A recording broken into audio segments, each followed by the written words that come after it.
The air hangs thick with jasmine and fear, heavy as the marble columns that line the emperor's private gardens. You can almost taste it, the sharp tang of crushed petals underfoot, mingled with the faint, acrid bite of olive oil lamps flickering against the night. Laughter echoes from the banquet hall, sharp and brittle, like shattering glass.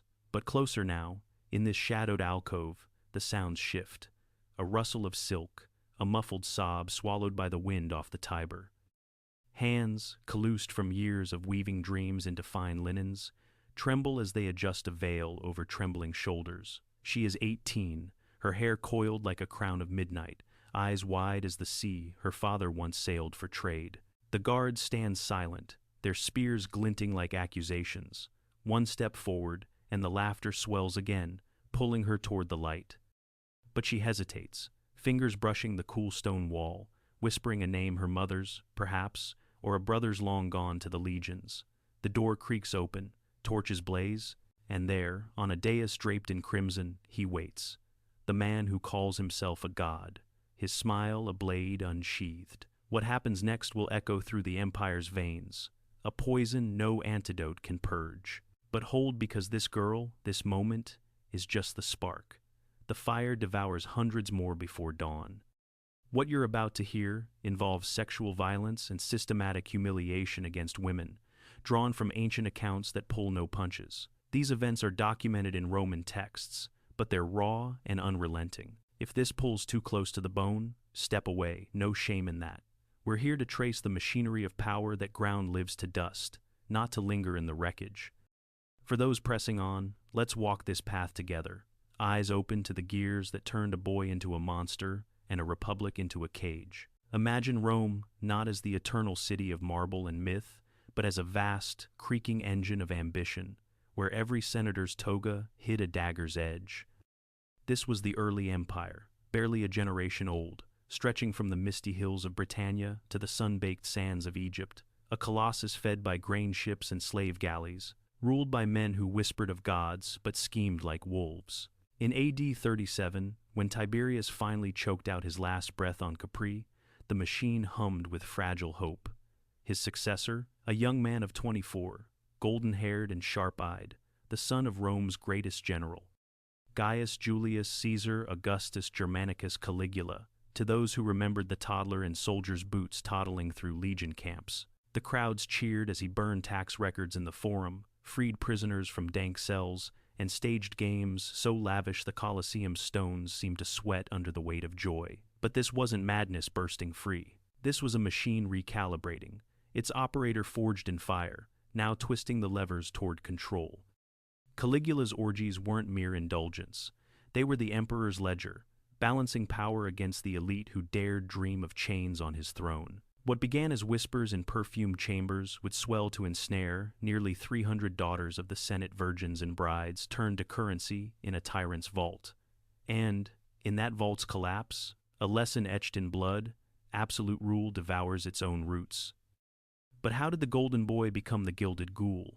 Pull back the curtain on his making, and you'll see the fractures waiting to widen. Rome's empire was no accident of fate. It was a beast tamed by iron and ink, its heart pulsing in the 7 hills where senators debated laws by day and plotted by lamplight. By the time Caligula's father, Germanicus, marched legions across the Rhine in AD 15, the Julio-Claudian line had woven itself into the Republic's frayed fabric. Augustus, the first emperor, had masked his monarchy in senatorial robes, but the truth gnawed like rust. Power flowed from one man, and that man could fall. Germanicus embodied the dream, a war hero with Caesar's blood and Drusus's grit, beloved by troops who carved his name into camp latrines as a talisman against defeat. His wife, Agrippina the Elder, matched him stride for stride, a great-granddaughter of Augustus, fierce as a she-wolf, her eyes scanning horizons for threats to her brood. Their son Gaius entered this world in Antium on a stormy August night in AD 12, third of 6 children, swaddled not in silk but in the rough wool of frontier posts. By age 4, he trailed his father through muddy German camps, earning his nickname from soldiers who cooed over the little boots, stomping in oversized caligae. Those boots splashed through triumphs, Germanicus quelling mutinies with a gaze, Agrippina sailing into storms to deliver eagle standards lost to barbarians. The family shone like a beacon until the shadows lengthened. The machine's first grind came swift.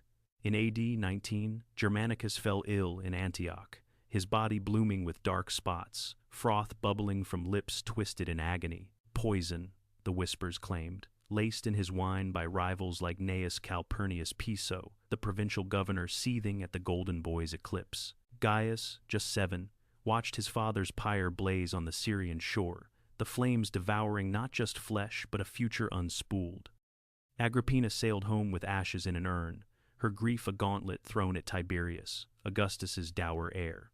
The emperor, ensconced on Capri amid his own veiled vices, saw threat in her fire. By AD 29, she starved in exile on Panditaria, her sons Nero and Drusus chained in imperial dungeons, their deaths slow symphonies of despair. Gaius, orphaned at 15, navigated the viper pit alone sent to Capri, where Tiberius's gaze lingered too long on the boy's lithe form. The island was a labyrinth of pleasure and peril, grottos echoing with forced laughter, youths groomed for the old man's bed. Caligula learned silence as armor, smile as shield, his nights a blur of compliance that carved hollows under his eyes. He served as quaestor, then consul in name only, whispering loyalties while plotting survival. The formative scars, not toys or tutors, but the pyre's smoke, the chain's clank, the bed's cold bargain. Each etched a truth: trust no one, for the machine spares none. And when Tiberius's end came in, AD 37 smothered, some said, by the very praetorian prefect who'd shielded the young heir, the wheel turned. Caligula stepped from shadow, the crowd's roar washing over him like balm, but the balm soured fast. That autumn, fever gripped him, days of delirium on the Palatine, physicians hovering like crows. He emerged, changed, eyes fever bright, proclaiming himself not just emperor but Jupiter incarnate. The machine, once oiled by popularity, now seized on paranoia. Taxes ballooned to fund aqueducts and bridges across the bay, but whispers of treason laced every edict. Senators, those patrician pillars, chafed at the upstart's whims, a horse draped in senatorial purple, theaters echoing with mockery of their paunches. Caligula's court became a theater of the absurd banquets, where guests dined on gold-dusted pheasant, while he recited Homer in a toga of sea-green silk. Yet beneath the farce, gears ground toward intimacy's edge. He craved not just wealth, but the Senate's soul, the daughters who would one day bind Rome's bloodlines. It started small, a wife summoned, inspected, priced, but the turning point crystallized one rain-lashed night in AD 39, as lightning cracked over the forum. A senator, bold with wine, jested of Republican revival. Caligula's laughter died.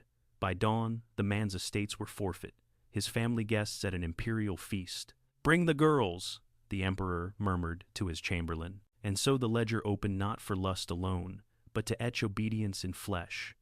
The daughters arrived veiled, the machine's ink now blood-warm. What followed would bind the elite in silence. But silence, as Caligula would learn, breeds blades. Dawn breaks sluggish over the Palatine, the hill where emperors dream and die. It's early AD 39, the air crisp with the scent of baking bread from the Suburra below, mingled with the faint rot of the Cloaca Maxima snaking through the city. Marble villas gleam under a hesitant sun, their frescoes depicting gods in eternal repose, ironic guardians for the mortal coil tightening here. The Senate's sons pace colonnades, togas hitched against the chill, murmuring of grain shortages in Egypt and border skirmishes in Gaul. But today, the air hums with something sharper, invitations sealed with the imperial eagle, summoning wives and unwed daughters to the Gardens of Maecenas. No explanations, just the weight of expectation.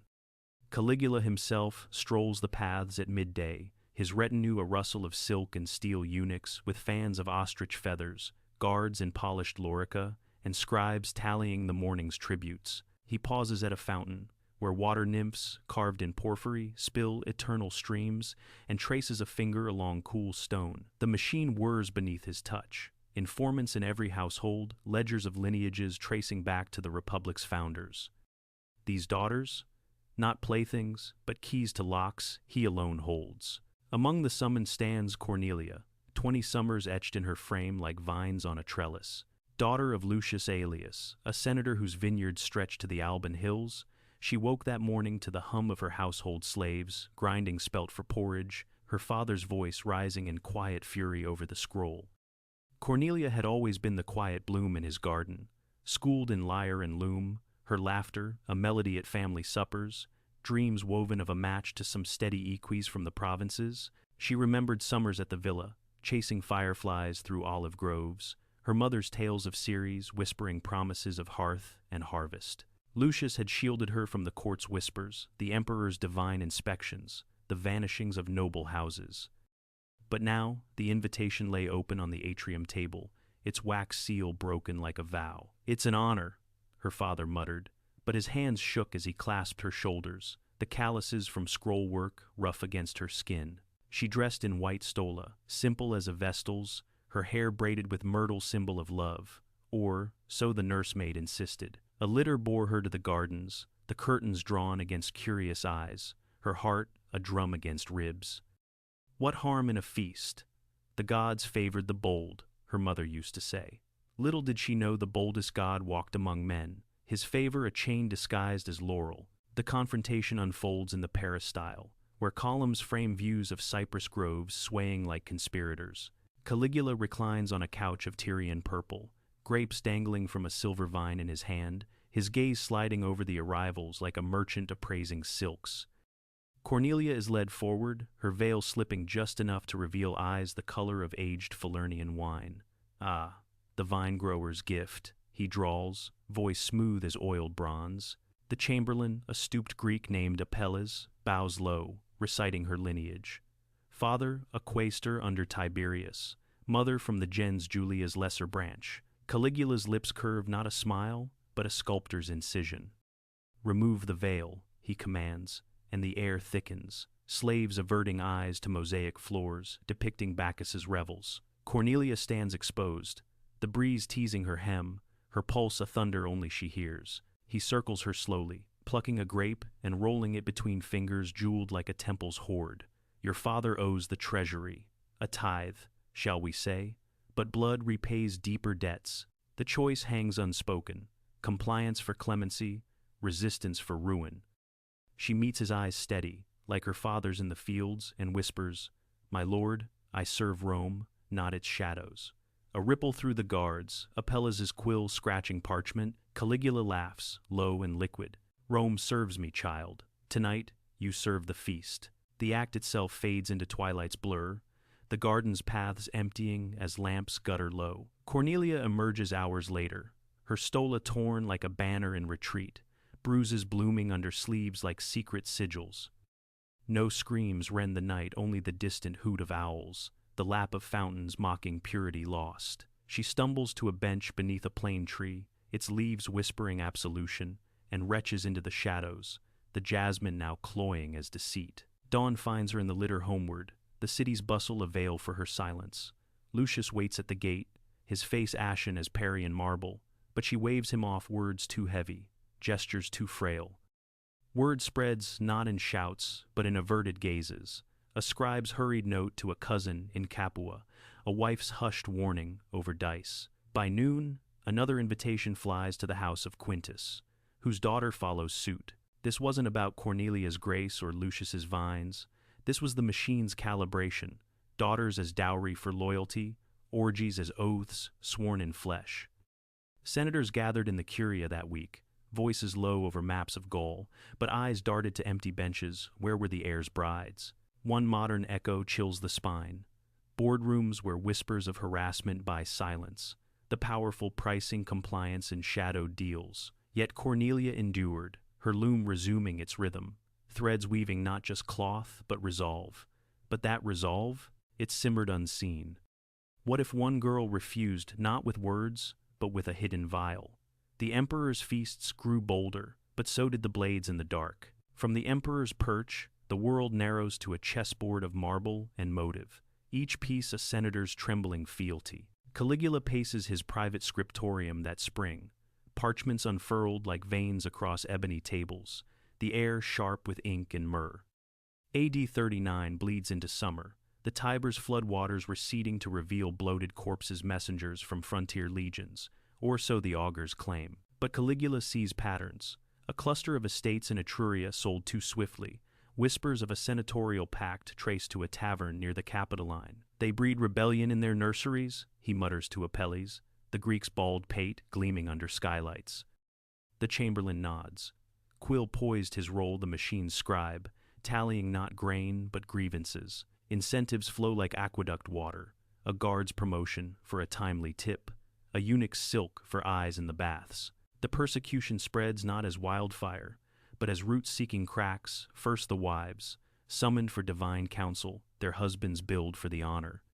Then the daughters, whole villas emptied of maiden laughter, turn to imperial ledgers at prices etched in wax. 2,000 sesterces for a night's service, 5,000 for unbroken lines. Numbers blur into human tides, a merchant's widow watching her girl's litter depart, a soldier home from Parthia finding his betrothed's chamber cold. Shift the gaze to the witness, a grizzled tribune named Marcus, veteran of Germanicus's campaigns, his scars a map of loyalties tested. He stands guard that humid eve in the gardens, lorica chafing against sweat-soaked tunic, the scent of roasting boar wafting from braziers. Marcus remembers the old general's tent, stories of honor swapped over sour wine, but now honor curdles. He sees it unfold from the shadows, a line of veiled figures herded like lambs to altar, Caligula on his dais, face flushed with Falernian, barking orders like a auctioneer. Inspect them. A slave, wizened and wheezing, shuffles forward, eyes probing, hands prodding, verdicts murmured like curses. Marcus shifts his weight, spear tip scraping gravel, stomach twisting as a girl, perhaps 16, braids undone like spilled ink flinches under the touch. The emperor laughs, tossing coins that clink like judgments. This one fetches 3,000, her father's vineyards will cover it. The machinery hums. Reports chain up from informants to Apelles to the emperor's ear. Rewards doled in silver, dissent crushed in whispers. Villages in Latium empty, not of plague, but of daughters carted to Rome, their absence a ghost in harvest songs. Marcus averts his eyes to the stars. Jupiter's chariot wheeling indifferent, but catches a breather in the quiet. A nightingale's trill from the cypresses, absurdly sweet amid the grunts and gasps filtering through hedges. Ironic that nature's jest at man's debasement. One brief moment pierces the haze. Not a daughter of rank, but a baker's girl from the Aventine, smuggled in as entertainment for a lesser feast. Her hands, rough from kneading dough, clutch a fold of chiton as guards prod her forward. Caligula, bored with the elite's polish, eyes, her curves like fresh-baked loaves, a commoner's fire warmer than senatorial ice. She spits at his feet, words lost in the din, but her glare lands like a stone in still water. Marcus sees the ripple. The emperor's face darkens, orders barked for the whip, but she twists free, vanishing into the groves, a survivor's dash, her laughter echoing faint as she scales a wall. Whispers spread by morn. The baker's kin vanished, but the girl, sighted in Ostia, bound for Sicilia on a grain ship. The machine stutters there, gears slipping on unscripted flight. From Marcus's post, the spread looks endless. Gaul's envoys report similar summons across the Alps, incentives binding provincials in the same web. Yet, in that escape, a crack, resistance not in swords, but in shadows. Caligula retires to his couch, sated but seething, the ledger closing on another night. But Marcus lingers, polishing his blade by firelight, wondering if the stars align for more than song. What if the witnesses turned wielders? The feasts swelled, but so did the tallies of the unmarked, those who fled, who hid, who waited. Time slows to the drip of oil in lamps, the gardens now a labyrinth of torchlight and torment. AD 40's winter solstice cloaking Rome in frost-laced dread. The peak unfurls not in one chamber, but across the sprawl. Pavilions strung like beads on the Palatine's flank, each a node in the machine's frenzy. Caligula, robed as Apollo, strides the central aisle, his path lined by braziers spitting sparks like defiant stars. Nearly 300 now daughters of the Senate's core, virgins from Sabine hills to Campanian coasts, their veils a sea of white under moonlight. The air throbs, lyres plucked in minor keys, the low murmur of Apelles' underlings pricing flesh like amphorae of garum. Sensory tide overwhelms sweat-slick marble underfoot, the metallic tang of fear-soured wine, silk tearing like parchment in eager hands. Caligula halts at the dais, raising arms to the indifferent gods, his voice booming. Tonight, Rome weds divinity. The girls are herded forward in waves. Inspections, a grotesque ballet, slaves' fingers tracing curves, verdicts called like bids at auction. Cornelia stands among them, no longer the novice, but a ghost in linen, her eyes hollow as retrieved scrolls. She spots Lucius in the throng of fathers, forced to witness, his face a mask cracked by grief. The emperor's gaze finds her, a predator's spark. The vine girl returns higher price this time, for experience's bloom. The act swells to scale, implications shadow lengthening across the night. Pavilions pulse with shadowed forms, cries muffled by cushions of Tyrian dye.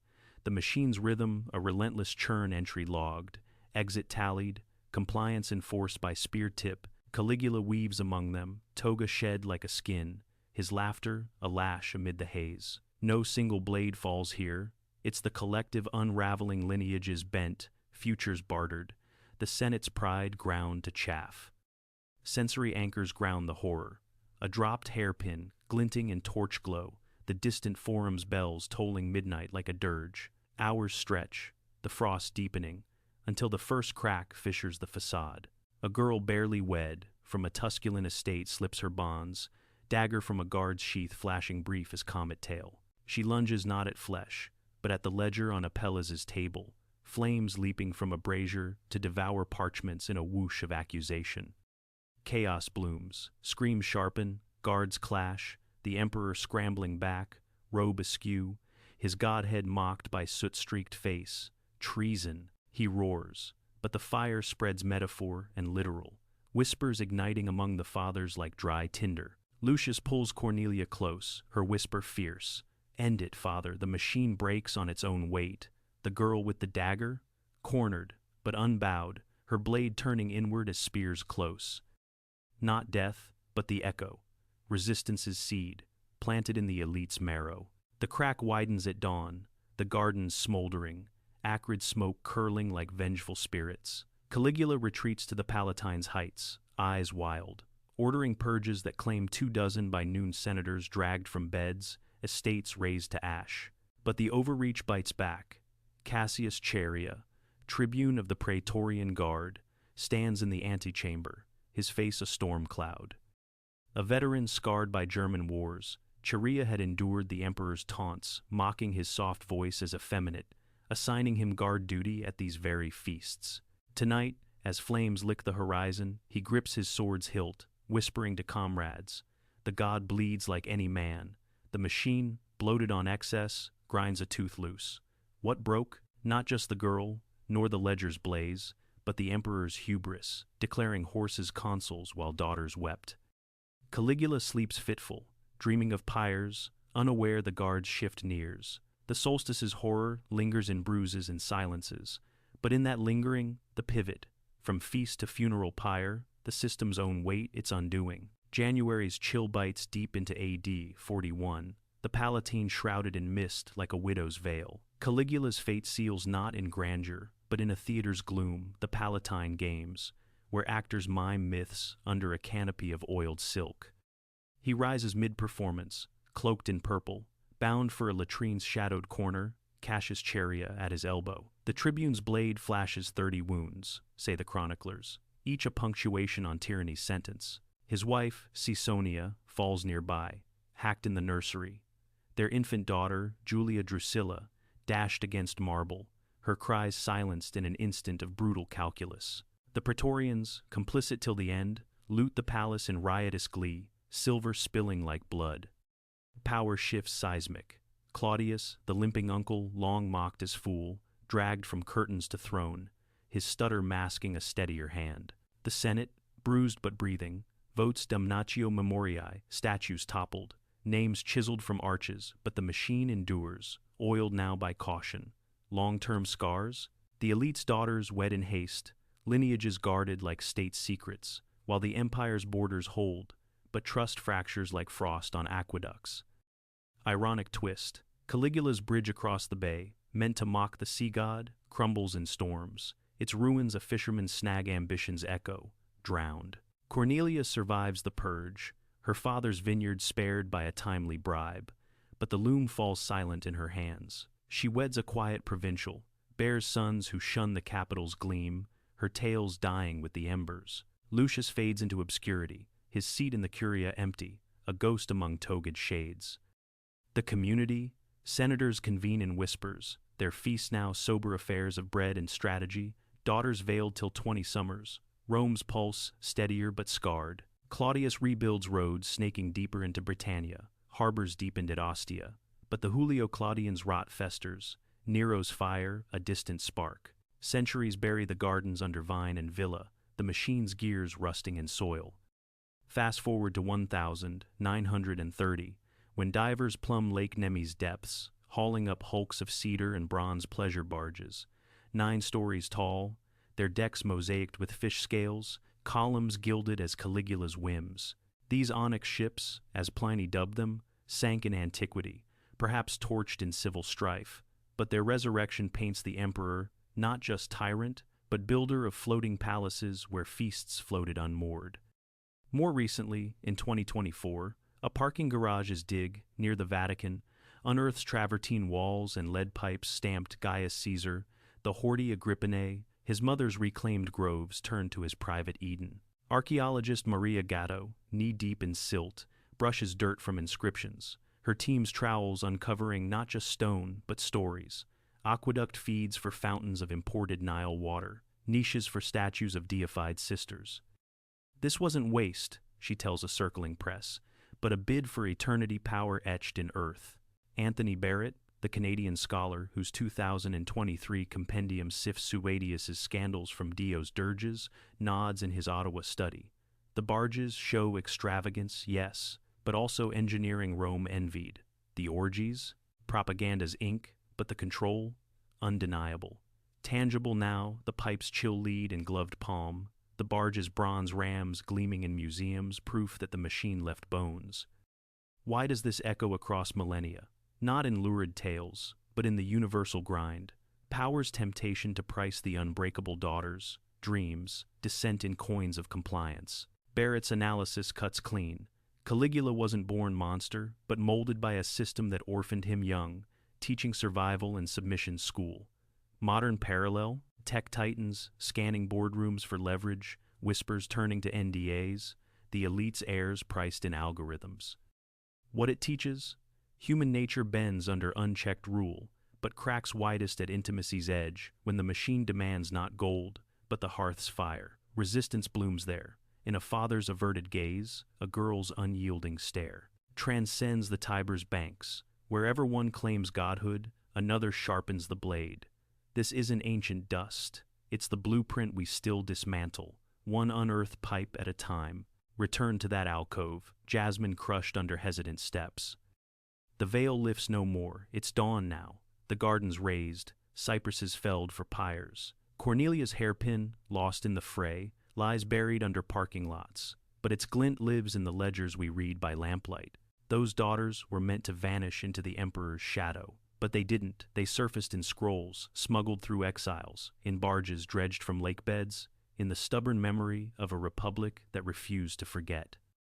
And now they're here with you, voices rising from the machine's wreckage, because you chose to listen, to trace the gears instead of turning away. If this story stirred something, comment below. What scar of power have you seen in your world? Your words keep these echoes alive. Then silence falls. As it did that solstice night, the machine pauses. Rome endures.